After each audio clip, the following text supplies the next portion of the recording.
पूछा हुआ है कि सेक्स एक सृजनात्मक शक्ति है, पति पत्नी के संबंध में उसका क्रिएटिव उपयोग कैसे किया जाए। ये बड़ी बहुमूल्य बात पूछी है। शायद ही ऐसे लोग होंगे जो इस तरह के, जिनके लिए इस तरह का प्रश्न उपयोगी ना हो, सार्थक ना हो। दुनिया में दो ही तरह के लोग हैं।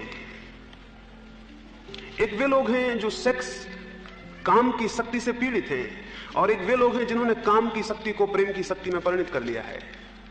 आप जान के हैरान होंगे, प्रेम और काम, प्रेम और सेक्स विरोधी चीजें हैं। जितना प्रेम विकसित होता है सेक्स क्षीण हो जाता है, और जितना प्रेम कम होता है उतना सेक्स ज्यादा हो जाता है। जिस आदमी में जितना ज्यादा प्रेम होगा उतना उसमें सेक्स विलीन हो जाएगा।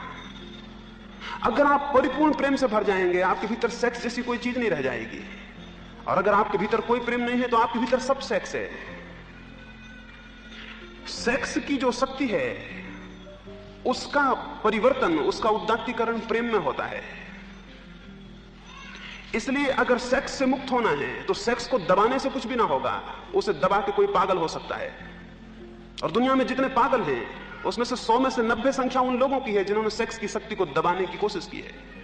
और यह भी शायद आपको पता होगा कि सभ्यता जितनी विकसित होती है उतने पागल बढ़ते जाते हैं, क्योंकि सभ्यता सबसे ज्यादा दमन सेक्स का करवाती है। सभ्यता सबसे ज्यादा दमन, सप्रेशन सेक्स का करवाती है। और इसलिए हर आदमी अपने सेक्स को दबाता है, सिकोड़ता है। वो दबा हुआ सेक्स विक्षिप्तता पैदा करता है, अनेक बीमारियां पैदा करता है, अनेक मानसिक रोग पैदा करता है। सेक्स को दबाने की जो भी चेष्टा है वो पागलपन है। ढेर साधु पागल होते पाए जाते हैं, उसका कोई कारण नहीं है सिवाय इसका कि वो सेक्स को दबाने में लगे हुए हैं, और उनको पता नहीं है सेक्स को दबाया नहीं जाता। प्रेम के द्वार खोलें तो जो शक्ति सेक्स के मार्ग से बहती थी वो प्रेम के प्रकाश में परिणित हो जाएगी। जो सेक्स की लपटें मालूम होती थी वो प्रेम का प्रकाश बन जाएंगी। प्रेम को विस्तीर्ण करें। प्रेम सेक्स का क्रिएटिव उपयोग है, उसका सृजनात्मक उपयोग है। जीवन को प्रेम से भरें। आप कहेंगे हम सब प्रेम करते हैं। मैं आपसे कहूं, आप शायद ही प्रेम करते हो, आप प्रेम चाहते होंगे, और इस दोनों में जमीन आसमान का फर्क है। प्रेम करना और प्रेम चाहना ये बड़ी अलग बातें हैं।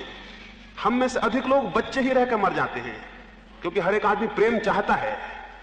प्रेम करना बड़ी अद्भुत बात है, प्रेम चाहना बिल्कुल बच्चों जैसी बात है। छोटे छोटे बच्चे प्रेम चाहते हैं, मां उनको प्रेम देती है, फिर वे बड़े होते हैं, वे और लोगों से भी प्रेम चाहते हैं, परिवार उनको प्रेम देता है, फिर वे और बड़े होते हैं। अगर वे पति हुए तो अपनी पत्नियों से प्रेम चाहते हैं, अगर वे पत्नियां हुई तो वे अपने पतियों से प्रेम चाहती हैं। और जो भी प्रेम चाहता है वो दुख झेलता है, क्योंकि प्रेम चाहा नहीं जा सकता, प्रेम केवल किया जाता है। चाहने में पक्का नहीं है मिलेगा या नहीं मिलेगा, और जिससे तुम चाह रहे हो वो भी तुमसे चाहेगा तो बड़ी मुश्किल हो जाएगी। दोनों भिखारी मिल जाएंगे और भीख मांगेंगे। दुनिया में जितना पति पत्नियों का संघर्ष है उसका केवल एक ही कारण है कि वे दोनों एक दूसरे से प्रेम चाह रहे हैं और देने में कोई भी समर्थ नहीं है। इसे थोड़ा विचार करके देखना आप अपने मन के भीतर। आपकी आकांक्षा प्रेम चाहने की है, हमेशा चाहते हैं कोई प्रेम करे, और जब कोई प्रेम करता है तो अच्छा लगता है। लेकिन आपको पता नहीं है वो दूसरा भी प्रेम करना केवल वैसे है जैसे कि कोई मछलियों को मारने वाला आटा फेंकता है। आटा वो मछलियों के लिए नहीं फेंक रहा है, आटा वो मछलियों को फांसने के लिए फेंक रहा है। वो आटा मछलियों को दे नहीं रहा है, वो मछलियों को चाहता है इसलिए आटा फेंक रहा है। इस दुनिया में जितने लोग प्रेम करते हुए दिखाई पड़ते हैं वे केवल प्रेम पाना चाहने के लिए आटा फेंक रहे हैं। थोड़ी देर में आटा खिलाएंगे फिर, और दूसरा व्यक्ति भी जो उनमें उत्सुक होगा वो इसलिए उत्सुक होगा कि शायद इस आदमी से प्रेम मिलेगा, वो भी थोड़ा प्रेम प्रदर्शित करेगा। थोड़ी देर बाद पता चलेगा वो दोनों भिखमंगे हैं और भूल में थे, एक दूसरे को बादशाह समझ रहे थे। और थोड़ी देर बाद उनको पता चलेगा कि कोई किसी को प्रेम नहीं दे रहा, तब संघर्ष की शुरुआत हो जाएगी। दुनिया में दाम्पत्य जीवन नरक बना हुआ है, क्योंकि हम सब प्रेम मांगते हैं, देना कोई भी जानता नहीं। सारे झगड़े के पीछे बुनियादी कारण उतना ही है। और कितने ही परिवर्तन हो, किसी तरह के विवाह हो, किसी तरह की समाज व्यवस्था बने, जब तक, जो मैं कह रहा हूं, अगर नहीं होगा तो दुनिया में स्त्री और पुरुषों के संबंध अच्छे नहीं हो सकते।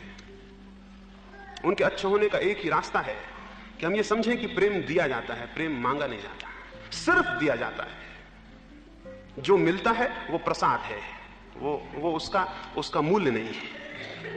प्रेम दिया जाता है, जो मिलता है उसका प्रसाद है, वो उसका मूल्य नहीं है। नहीं मिलेगा तो भी देने वाले का आनंद होगा कि उसने दिया। अगर पति पत्नी एक दूसरे को प्रेम देना शुरू कर दें और मांगना बंद कर दें तो जीवन स्वर्ग बन सकता है। और जितना वो प्रेम देंगे और मांगना बंद कर देंगे, उतनी ही अद्भुत जगत की व्यवस्था है, उन्हें प्रेम मिलेगा। और उतना ही वे अद्भुत अनुभव करेंगे। जितना वे प्रेम देंगे उतना ही सेक्स उनका विलीन होता चला जाएगा। गांधी जी वहां पीछे लंका में थे, वो कस्तूरबा के साथ लंका गए। वहां जो व्यक्ति था जिसने उनका परिचय दिया पहली सभा में, उसने समझा कि बा आई हैं साथ, शायद ये गांधी जी की मां होंगी। बा से उसने समझा कि गांधी जी की मां भी साथ आई हुई है। उसने परिचय में गांधी जी के कहा कि ये बड़े सौभाग्य की बात है कि गांधी जी भी आए हैं और उनकी मां भी आई हुई है। बा तो बहुत हैरान हो गई। गांधी जी के सेक्रेटरी जो साथ थे वो भी बहुत घबरा गए कि भूल तो उनकी है, उनको बताना चाहिए था कि कौन साथ है। वो बड़े घबरा गए कि शायद बापू डांटेंगे, शायद कहेंगे कि क्या भद्दी बात करवाई। लेकिन गांधी जी ने जो बात कही वो बड़ी अद्भुत थी।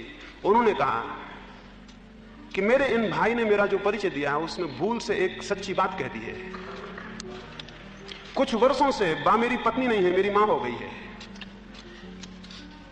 उन्होंने कहा कुछ वर्षों से बा मेरी पत्नी नहीं है, मेरी मां हो गई है। सच्चा सन्यासी वो है जिसकी एक दिन पत्नी मां हो जाए, पत्नी को छोड़ के भाग जाने वाला नहीं। सच्चा सन्यासी वो है जिसकी एक दिन पत्नी मां बन जाए। सच्ची सन्यासिनी वो है जो एक दिन अपने पति को अपने पुत्र की तरह अनुभव कर पाए। एक पुराने ऋषि सूत्रों में एक अद्भुत बात कही गई है। पुराना ऋषि कभी आशीर्वाद देता था कि तुम्हारे 10 पुत्र हों और ईश्वर करे 11वां पुत्र तुम्हारा पति हो जाए। बड़ी अद्भुत बात थी। ये आशीर्वाद देते थे वधू को विवाह करते वक्त कि तुम्हारे 10 पुत्र हों और ईश्वर करे तुम्हारा 11वां पुत्र तुम्हारा पति हो जाए। ये अद्भुत कौन थी और अद्भुत विचार थे। इसके पीछे बड़ा रहस्य था। अगर पति और पत्नी में प्रेम बढ़ेगा तो वे पति पत्नी नहीं रह जाएंगे, उनके संबंध कुछ और हो जाएंगे और उनसे सेक्स विलीन हो जाएगा और वे संबंध प्रेम के होंगे। जब तक सेक्स है तब तक शोषण है। सेक्स शोषण है और जिसको हम प्रेम करते हैं उसका शोषण कैसे कर सकते हैं। सेक्स एक व्यक्ति का, एक जीवित व्यक्ति का अत्यंत गर्हित और निम्न उपयोग है। अगर हम उसे प्रेम कर सकते हैं तो हम उसके साथ ऐसा उपयोग कैसे कर सकते हैं। एक जीवित व्यक्ति का हम ऐसा उपयोग कैसे कर सकते हैं अगर हम उसे प्रेम करते हैं। जितना प्रेम गहरा होगा वो उपयोग विलीन हो जाएगा और जितना प्रेम कम होगा वो उपयोग उतना ज्यादा हो जाएगा। इसलिए जिन्होंने ये पूछा है कि सेक्स एक सृजनात्मक शक्ति कैसे बने, उनको मैं ये कहूंगा कि सेक्स बड़ी अद्भुत शक्ति है। शायद इस जमीन पर सेक्स से बड़ी कोई शक्ति नहीं है। मनुष्य जिस चीज से क्रिमाण होता है, मनुष्य के जीवन का 90% हिस्सा जिस चक्र पर घूमता है वो सेक्स है, वो परमात्मा नहीं है। वे लोग तो बहुत कम हैं जिनका जीवन परमात्मा की परिधि पर घूमता है। अधिकतर लोग सेक्स के केंद्र पर घूमते और जीवित रहते हैं। सेक्स सबसे बड़ी शक्ति है। यानी अगर हम ठीक से समझें तो मनुष्य के भीतर सेक्स के अतिरिक्त और शक्ति ही क्या है जो उसे गतिमान करती है, परिचालित करती है। इस सेक्स की शक्ति को, इस सेक्स की शक्ति को ही प्रेम में परिवर्तित किया जा सकता है और यही शक्ति परिवर्तित होकर परमात्मा तक पहुंचने का मार्ग बन जाती है।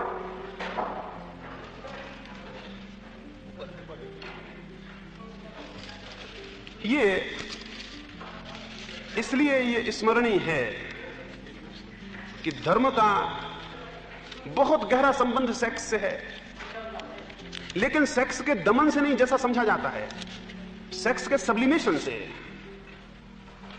सेक्स के दमन से धर्म का संबंध नहीं है। ब्रह्मचर्य सेक्स का विरोध नहीं है, ब्रह्मचर्य सेक्स की शक्ति का उदात्तीकरण है।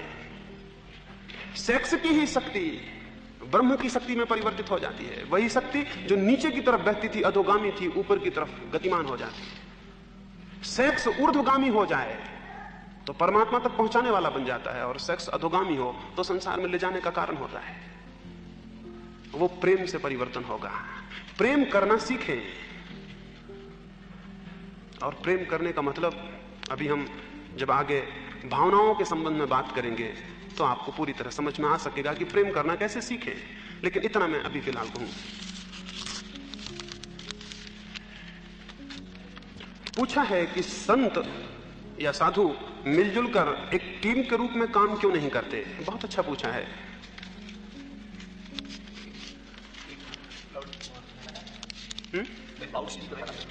नहीं सुनाई दे रहा, नीचे करें।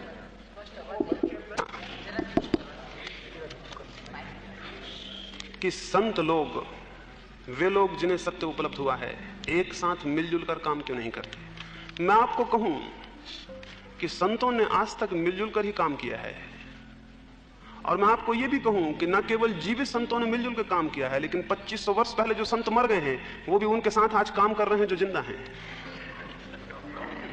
यानी न केवल समसामयिक रूप से कंटेम्पररी संत साथ काम करते हैं, बल्कि ऐतिहासिक रूप से, ट्रेडिशनल रूप से संतों का काम एक साथ है। मैं जो कह रहा हूं अगर वो सच है तो उसके पीछे बुद्ध और महावीर और कृष्ण और क्राइस्ट के हाथ है। अगर जो मैं कह रहा हूं वो सच है तो उनकी आवाज उसमें मिली जुली है। और अगर मेरी आवाज में कोई ताकत मालूम होती है तो वो मेरी अकेले की नहीं हो सकती, वो उन सारे लोगों की है जिन्होंने कभी भी उन शब्दों को कहा होगा। लेकिन जो संत नहीं है वे जरूर कभी साथ मिलकर काम नहीं कर सकते। और ऐसे बहुत से संत हैं जो संत नहीं है लेकिन संत मालूम होते हैं। उस हालत में दुर्जन लोग मिलकर काम कर सकते हैं, लेकिन वैसे तथाकथित साधु मिलकर काम नहीं कर सकते। क्यों नहीं कर सकते हैं? उनका संतत्व अहंकार के विसर्जन से पैदा नहीं हुआ है, उनका संतत्व भी अहंकार की तृप्ति का एक माध्यम है। और जहां अहंकार है वहां मिलन नहीं होता, और जहां अहंकार है वहां कोई मिलन हो ही नहीं सकता, क्योंकि अहंकार हमेशा ऊपर होना चाहता है। मैं एक जगह था, वहां बहुत से साधु आमंत्रित थे। एक बहुत बड़ा जलसा था, बहुत बड़े बड़े साधु आमंत्रित थे। नाम उनके नहीं लूंगा क्योंकि किसी को दुख हो। मुल्क के बहुत बड़े बड़े लोग वहां थे। जिन्होंने आयोजन किया था उनकी बड़ी आकांक्षा थी कि सारे लोग एक ही मंच पर बैठकर बोले, लेकिन वे संत राजी नहीं हुए, क्योंकि उन्होंने कहा कि कौन नीचे बैठेगा, कौन ऊपर बैठेगा। क्योंकि उन्होंने कहा कि हम ऊपर बैठेंगे, नीचे नहीं बैठ सकते। उन्होंने कहा या कहलवाया, और कहने वाला तो फिर भी सरल होता है, कहलाने वाला और भी जटिल और कपटी होता है। उन्होंने कहलवाया कि वे कोई एक साथ नहीं बैठ सकते। उनका मंच व्यर्थ गया, वहां एक एक आदमी को बैठ के बोलना पड़ा। बड़ा मंच बनाया था कि 100 लोग बैठ सके, लेकिन 100 साधु एक साथ कैसे बैठ सकते? उसमें कोई शंकराचार्य थे जो कि बिना अपने सिंहासन के नीचे नहीं बैठ सकते, और अगर वे नीचे नहीं बैठ सकते हैं तो उनके सिंहासन के बगल में दूसरे संत कैसे बैठ सकते हैं नीचे? और तब बड़ी हैरानी होगी कि जिनको अभी कुर्सियों में भी ऊंचाइयां और नीचाइयां हैं, और जिन्हें अभी इसमें भी मापतौल है कि कौन कितना ऊंचा बैठा है, कौन कितना नीचे बैठा है, इनके चित्त कहां बैठे होंगे ये पता चल सकता है। दो साधु इसलिए आपस में मिल नहीं सकते कि पहले कौन नमस्कार करेगा, क्योंकि पहले कौन हाथ जोड़ेगा, क्योंकि जो हाथ जोड़ेगा वो नीचा हो जाएगा। हद आश्चर्य की बात है, हम मानते रहे सदा से कि जो पहले हाथ जोड़ ले वो ऊंचा है, लेकिन वो संत समझते हैं कि जो पहले हाथ जोड़ेगा वो नीचा हो जाएगा। मैं एक बड़े साधु के सत्संग में था, एक बहुत बड़े राजनीतिज्ञ भी वहां गए हुए थे। उन साधु को तो ऊपर तख्त पे बिठाया गया था, हम सारे लोग नीचे बैठे थे। सत्संग शुरू हुआ, उन राजनीतिज्ञ ने कहा कि मैं सबसे पहले ये पूछूं कि हम नीचे बैठे हैं, आप ऊपर क्यों बैठे हैं? अगर आप भाषण भी कर रहे होते तब भी ठीक था, ये तो सत्संग है, वार्ता होगी, और आप इतने ऊपर चढ़े हैं कि बातचीत मुश्किल ही होगी। आप कृपा करके नीचे आ जाएं। लेकिन वे साधु नीचे नहीं आ सके, और उस राजनीतिज्ञ ने पूछा अगर नीचे ना आ सकते हो, कोई ऐसा कारण हो तो हमें समझाएं कि ऊपर बैठने का कारण क्या है। वे खुद तो नहीं बोल सके, बहुत घबरा गए। उनके एक साधु ने उत्तर दिया कि ये परंपरागत है कि वे ऊपर बैठे। उस राजनीतिज्ञ ने कहा कि ये आपके गुरु होंगे लेकिन हमारे गुरु नहीं हैं। उस राजनीतिज्ञ ने यह भी कहा हमने हाथ जोड़ के नमस्कार किया, आपने हाथ नहीं जोड़े, आपने हमको आशीर्वाद दिया। अगर समझ लीजिए कोई दूसरा साधु मिलने आया होता और आप आशीर्वाद देते तो झगड़ा हो जाता। आपको भी हाथ जोड़ने चाहिए। उत्तर मिला कि वे हाथ नहीं जोड़ सकते हैं क्योंकि ये परंपरागत नहीं है। वो बात इतनी खराब हो गई कि वो गोष्ठी आगे चली नहीं सकती थी। मैंने उन साधु को कहा कि मुझे आज्ञा दें कि मैं इन राजनीतिक को थोड़ी सी बातें कहूं। उन्होंने मुझे आज्ञा दी, वो चाहे कि चलो ये निपटारा हुआ, बात आगे बढ़े, यहां से खत्म हो। मैंने उन राजनीतिकों को कहा आपको सबसे पहले आके ये क्यों दिखाई पड़ा कि वो ऊपर बैठे हुए हैं? सबसे पहले आपको ये कैसे दिखाई पड़ा कि वो ऊपर बैठे हुए हैं? और मैंने कहा कि मैं कृपा करके ये पूछूं, आपको ये दिखाई पड़ा कि वो ऊपर बैठे हैं या आपको ये दिखाई पड़ा कि मैं नीचे बिठाया गया हूं? क्योंकि ये भी हो सकता था आप भी ऊपर बिठाए गए होते, तो मैं नहीं समझता कि आपने ये प्रश्न पूछा होता। हम सारे लोग नीचे होते और आप भी उनके साथ ऊपर होते, तो मैं नहीं समझता कि ये प्रश्न आपने पूछा होता। इसलिए दिक्कत उनके ऊपर बैठने से नहीं है, दिक्कत आपके नीचे बैठने से है।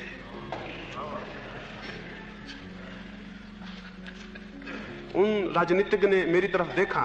उन दोनों बड़ी हुकूमत में थे और हिंदुस्तान के अग्रणी लोगों में से थे। उन्होंने मेरी तरफ बड़े गौर से देखा और उन्होंने बड़ी सरलता जाहिर की। उन्होंने कहा कि मैं स्वीकार करता हूं, मुझे ये कभी किसी ने कहा नहीं, मुझ में बहुत अहंकार है। साधु बहुत प्रसन्न हुए और जब हम विदा होने लगे, साधु ने मेरे कंधे पर हाथ रखा और कहा, आपने अच्छा मुंह तोड़ जवाब दिया। मैंने उनको कहा कि वो जवाब उनके लिए नहीं था, वो आपके लिए भी था। और मैंने उनको कहा कि मुझे दुख है, वो आदमी ज्यादा सरल साबित हुआ और आप उतने सरल भी साबित नहीं हुए। उसने स्वीकार किया कि मेरा अहंकार है, लेकिन आपने ये भी स्वीकार नहीं किया, उल्टे आपने अपने अहंकार का पोषण कर लिया मेरे उत्तर से। ऐसे जो संत हैं, ऐसे जो साधु हैं, वो मिलकर काम नहीं कर सकते। उनका तो सारा काम किसी की दुश्मनी में है, उनका तो सारा जोश किसी की दुश्मनी में है। अगर कोई दुश्मन ना हो तो वो कुछ कर ही नहीं सकते। उनका तो सारी क्रिया किसी की घृणा और विरोध से निकल रही है। इतने जितने संप्रदाय हैं, इतने जितने धर्म हैं, इनके नामों से जो साधु खड़े हैं, उनको कोई नासमझ ही साधु कह सकता है। क्योंकि साधु का पहला लक्षण तो यह होगा कि वो किसी धर्म का नहीं रह जाएगा। साधु का पहला लक्षण तो यह होगा, उसकी कोई सीमा नहीं रह जाएगी, उसका कोई संप्रदाय नहीं होगा, उसका कोई घेरा नहीं होगा, वो सबका होगा। और उसका पहला लक्षण ही होगा, उसकी अहंता मिट गई होगी, उसकी अस्मिता विलीन हो गई होगी। लेकिन ये सब तो अहंकार को बढ़ाने और पोषण करने के उपाय हैं। स्मरण रखिए, बहुत धन से भी अहंकार तृप्त होता है, बहुत त्याग मैंने किया इससे भी तृप्त होता है, बहुत ज्ञान मेरे पास है इससे भी तृप्त होता है, मैंने सब लात मार दिया दुनिया पर इससे भी तृप्त होता है। और इनकी जिनकी तृप्तियां हैं वे कभी साथ नहीं हो सकते। अहंकार अकेला विभाजक तत्व है और निरअहंकारिता अकेला जोड़ने वाला तत्व है। तो जहां निरअहकार है वहां जोड़ है। एक बार कबीर जहां रहते थे, उनके गांव के पास से एक मुसलमान फकीर था, फरीद, उसका निकलना हुआ। उसके कुछ साथी और वो यात्रा पर निकले थे। उसके साथियों ने फरीद से कहा कि बड़ा सुयोग है, रास्ते में कबीर का भी निवास पड़ता है, उनकी कुटी पर हम 2 दिन रुके और आप दोनों की चर्चा होगी तो हमें बहुत आनंद होगा। आप दोनों मिलेंगे और बातें करेंगे तो हम सुन के बहुत लाभान्वित होंगे। फरीद ने कहा, जरूर रुकेंगे, मिलेंगे भी, लेकिन चर्चा से आए भी हो। उन्होंने कहा, क्यों? फरीद ने कहा, चलें, रुकें, मिलेंगे भी, रुकेंगे भी, चर्चा से आए भी हो। कबीर के शिष्यों को पता चला तो उन्होंने कहा कि यहां से फरीद निकलने को है, हम उसे रोक लें, बहुत आनंद होगा, 2 दिन आपकी बातें होंगी। कबीर ने कहा, मिलेंगे, जरूर जरूर रोको, बहुत आनंद होगा। फरीद रोका गया। फरीद और कबीर गले मिले, वे दोनों खुशी में रोए, लेकिन 2 दिन उनमें कोई बात नहीं हुई। वे दोनों विदा हो गए, शिष्य बहुत निराश हुए। जब वे दोनों विदा हो गए, दोनों के शिष्यों ने पूछा, आप कुछ बोले नहीं? उन्होंने कहा, हम क्या बोलते हैं, जो वे जानते हैं वही हम जानते हैं। फरीद ने कहा, जो मैं जानता हूं वही कबीर जानते हैं, हम बोलते क्या? और हम 2 भी कहां हैं जो हम बोलते हैं? कोई तल है जहां हम एक हैं। वहां बोलने तक का विरोध नहीं है संतों में, बोलने तक का डायलॉग भी संभव नहीं है, वो भी एक विरोध है। उस तल पर संतों का सनातन काम एक ही हो रहा है, उसमें कोई प्रश्न ही नहीं है उसमें विरोध का। वे किसी हिस्से में पैदा हुए हों, किसी कौम में और किसी ढंग से रहे हों, उनमें कोई विरोध नहीं है। लेकिन जो संत नहीं है, स्वाभाविक है उनमें विरोध हो। इसलिए स्मरण रखें, संतों में कोई विरोध नहीं है, और जिनमें विरोध हो इसे कसौटी समझें कि वो संत नहीं होंगे।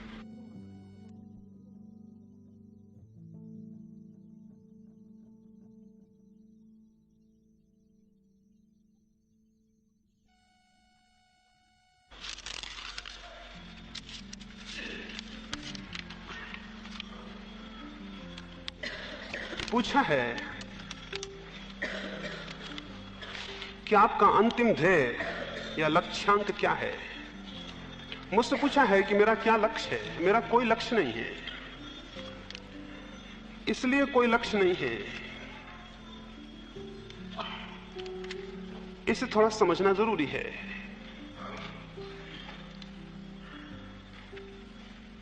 जीवन में 2 तरह के क्रियाएं होती हैं।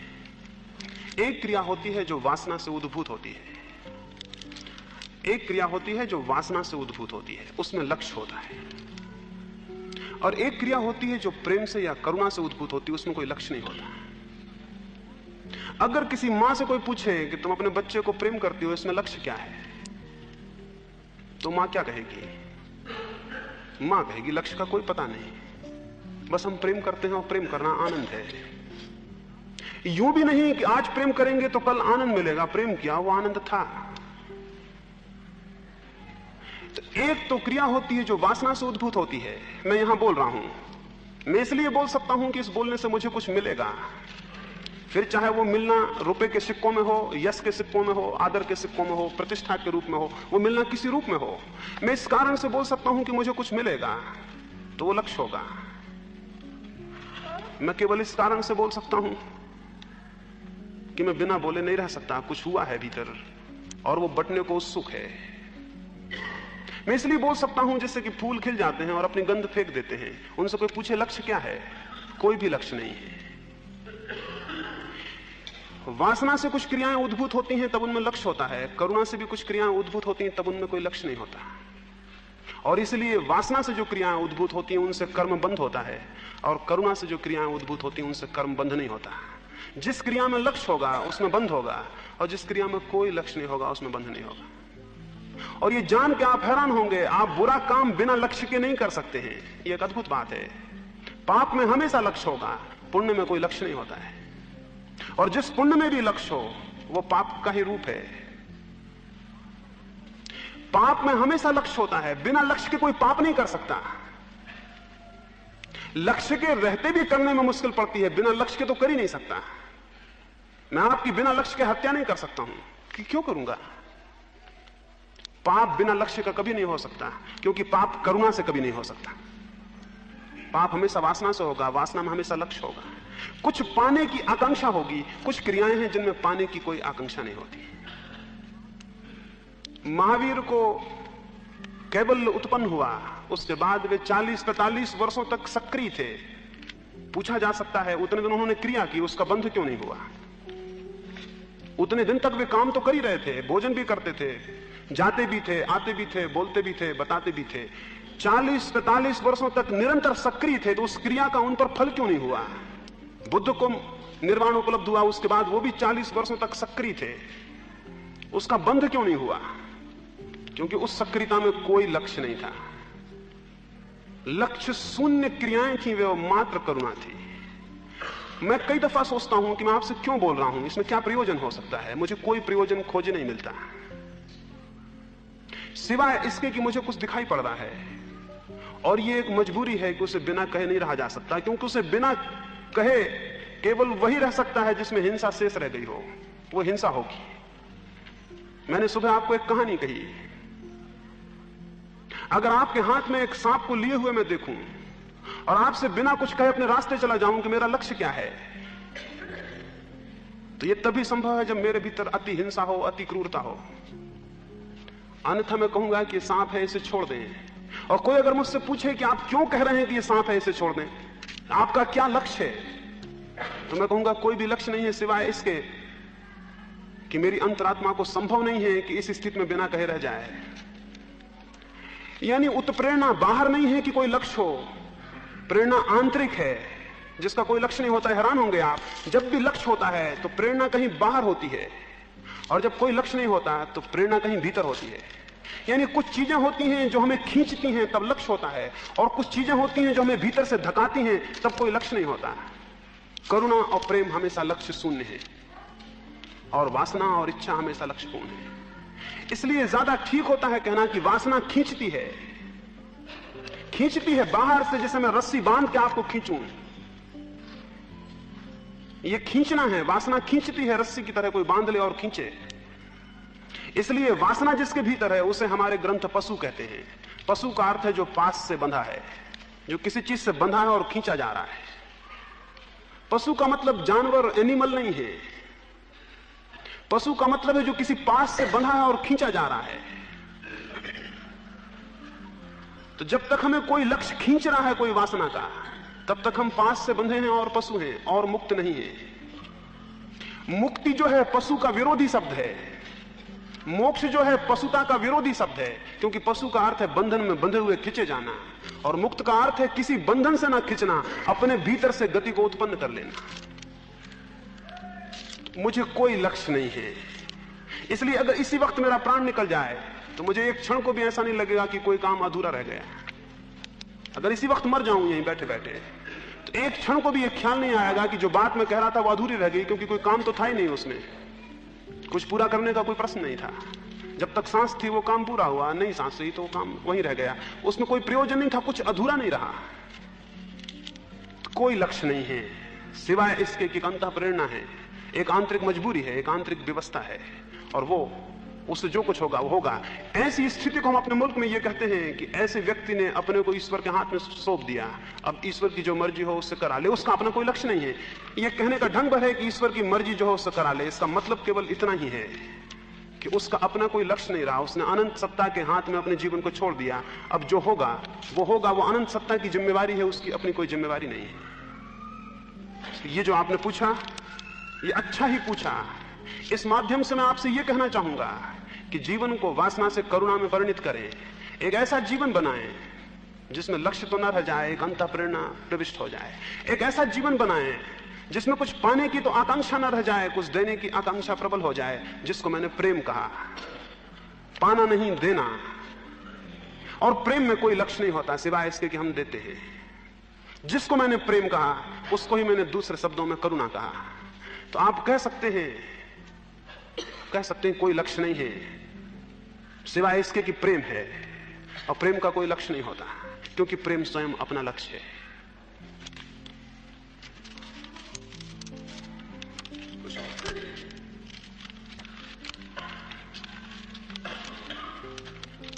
एक अंतिम प्रश्न क्रोध के संबंध में है कि क्रोध आने पर मन में विपरीत परिणाम होता है और उसका पूरे शरीर पर प्रभाव पड़ता है।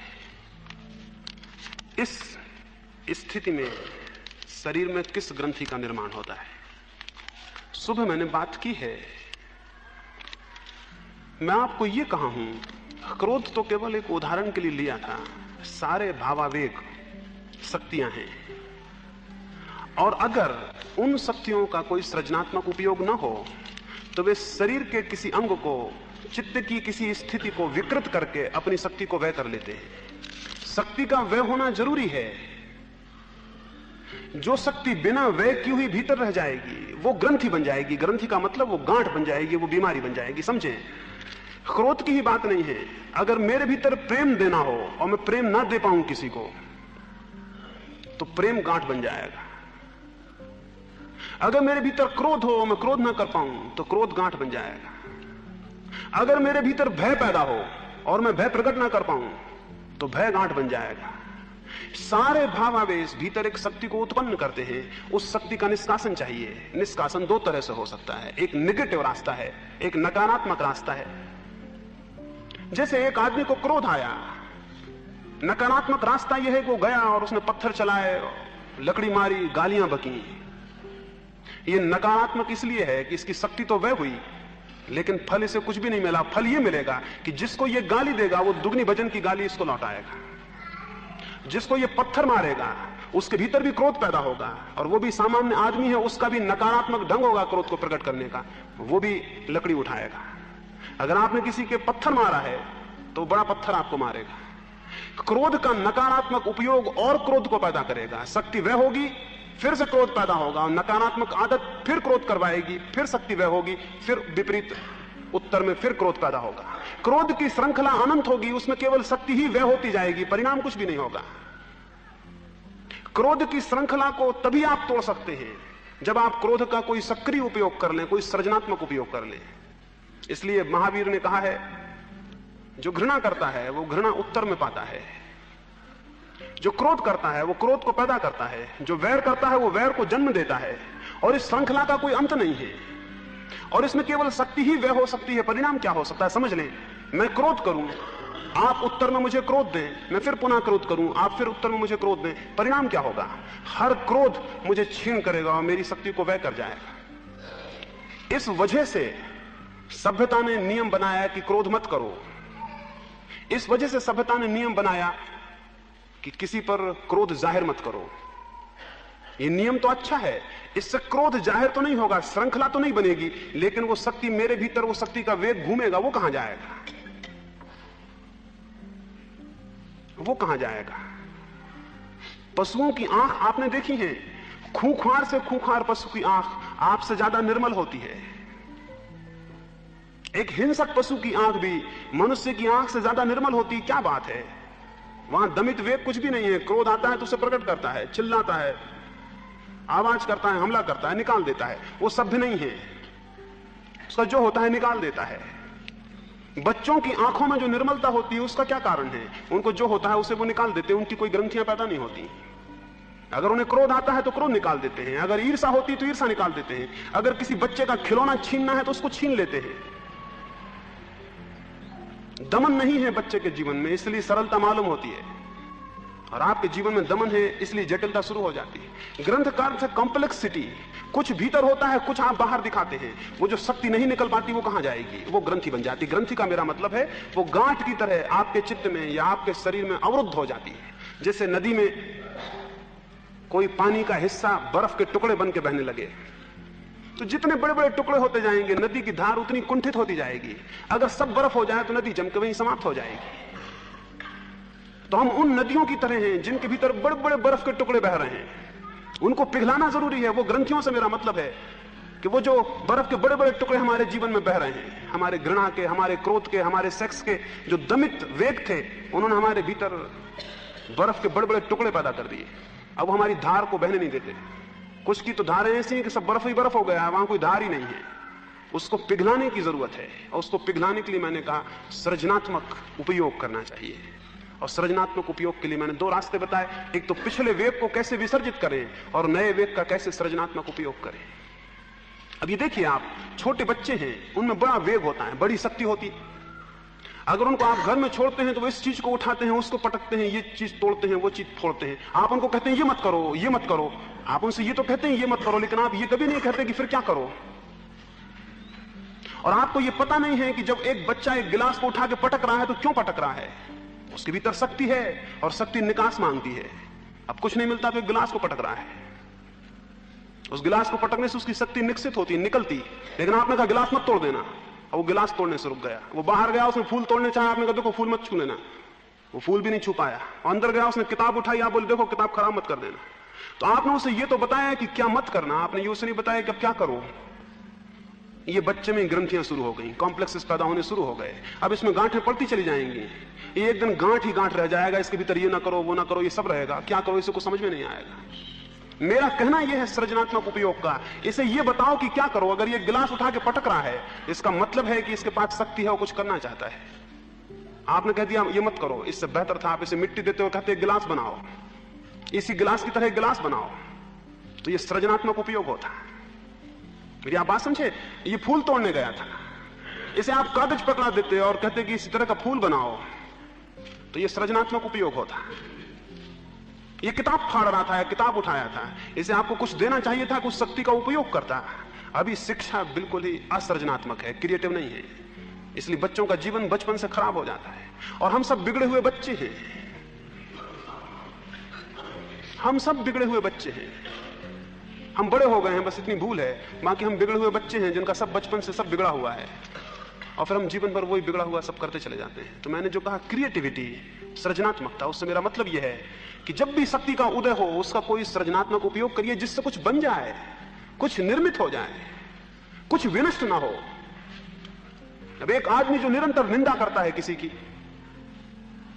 हो सकता था वो कोई गीत लिखता, और आप जानते हैं जो गीत नहीं लिख पाते, कविता नहीं लिख पाते, वो आलोचक हो जाते हैं। वो वही शक्ति है, वो जो क्रिटिक्स हैं, वो जो आलोचक हैं, वो वही शक्ति है जो गीत लिख सकती थी, कविता बना सकती थी, लेकिन उन्होंने उसका सृजनात्मक उपयोग नहीं किया। वो केवल ये कर रहे हैं, वो दूसरों की आलोचना कर रहे हैं कि कौन गलत दिख रहा है, कौन क्या कर रहा है। ये विनाशात्मक उपयोग है। दुनिया बहुत बेहतर दुनिया हो जाए अगर हम अपनी शक्तियों का सृजनात्मक उपयोग करें, और हर शक्ति का। और शक्ति बुरी और भली नहीं होती, स्मरण रखिए। क्रोध की शक्ति भी बुरी और भली नहीं है, उसके उपयोग की बात है। आप ये मत सोचिए कि क्रोध की शक्ति बुरी है। शक्ति कोई बुरी भली नहीं होती है। एटॉमिक एनर्जी है, न बुरी है न भली है। उससे विनाश हो सकता है सारे जगत का, उससे सारे जगत का निर्माण हो सकता है। सब शक्तियां न्यूट्रल होती हैं, कोई शक्ति बुरी और भली नहीं होती। विनाशात्मक उपयोग हो तो बुरी हो जाती है, और सृजनात्मक उपयोग हो तो भली हो जाती है। अपने क्रोध को, अपने काम को, अपने सेक्स को, अपनी घृणा को, सबको बदलिए, और सृजनात्मक उपयोग करिए। जैसे कोई खाद को लाता है, उसमें गंध और बास उठती है, दुर्गंध उठती है, उस खाद को माली बगीचे में डालता है, पानी सींचता है और बीज डालता है, फिर उन बीजों से होकर वही खाद पौधा बन जाती है, और उन पौधों की नसों में से पार होकर वही खाद की गंदगी फूलों की सुगंध बन जाती है। वही गंदगी, वही खाद जो दुर्गंध फेंकती थी, फूल में आकर सुगंध फेंकती है। ये ट्रांसफॉर्मेशन ऑफ एनर्जी है, ये शक्ति का उदात्तीकरण है। जो जो आप में दुर्गंध दे रहा है, वही वही आप में सुगंध देने का कारण बन सकता है, वही, क्योंकि जो दुर्गंध देता है केवल वही सुगंध दे सकता है। इसलिए कभी बुरा मत मानिए कि आप क्रोधी हैं, ये शक्ति है और आपका सौभाग्य है। और कभी बुरा मत मानिए कि आप सेक्सुअल हैं, कि आप कामुक हैं, ये शक्ति है और आपका सौभाग्य है।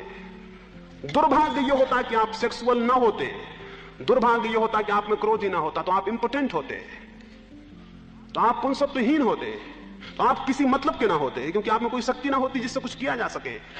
तो शक्ति के लिए सौभाग्य मानिए, और आपके भीतर जो भी शक्तियां हों सबका धन्यवाद मानिए, क्योंकि वे शक्तियां हैं। अब ये आपके हाथ में है कि आप उनका क्या उपयोग करते हैं।